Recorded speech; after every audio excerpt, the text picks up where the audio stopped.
great powerful God cannot express himself. ఈ యొక్క అత్యంత శక్తివంతమైన దేవుడు తన్ను తాను వ్యక్తపరచుకోలేనటువంటి పరిస్థితిలో ఉన్నాడు. He has so much in him he cannot express it. ఆయన లోపల ఎంతగానో గొప్ప కార్యాలు ఉన్నాయి, వాటిని ఆయన వ్యక్తపరచగోరుచున్నప్పుడు I want to express this.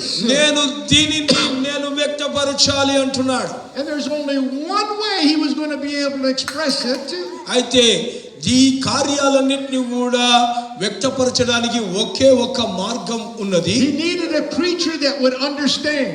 అయితే ఆయనను అర్థం చేసుకునేటువంటి జీవులు అక్కడ ఉన్నప్పుడు and he could not create it. He could not create it. This creature he's looking for, he cannot create it. ఆయన దేని గురించి అయితే చూచుచున్నాడో, ఎదురు చూస్తున్నాడో ఆ యొక్క జీవిని ఆయన కలగ చేయడం లేక సృష్టించడం లేదు. ఆయన సృష్టించలేడు. It's impossible for him to create it.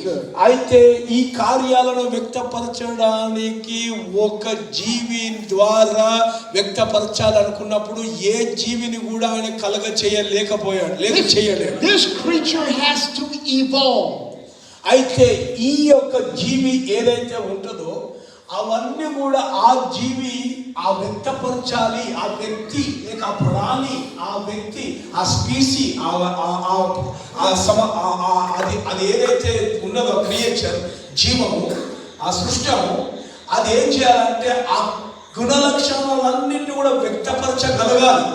అది అందులోనికి ఇన్వాల్వ్ బాగా అందులోనికి వెళ్ళిపోవాలి. The creature that he created is going to have to fall into darkness. అయితే అది ఏదైతే ఉన్నదో ఆ యొక్క క్రీచర్, ఆ జీవి, అది అంధకారంలో పడిపోవాల్సినది. What happens is the serpent is going to come and deceive them. అయితే సర్పము వచ్చి అక్కడ మోసపరిచే కార్యం చేయాలి. And his creation is going to fall into corruption. అప్పుడు ఈ సృష్టి అంతా కూడా కరప్షన్ అంటే అవినీతి లోపలికి లేక పాపము లోపలికి నాశన కూపములోనికి పడిపోవలసి ఉంటుంది. It's going to be go into the corruption of all the darkness and sin that Satan has.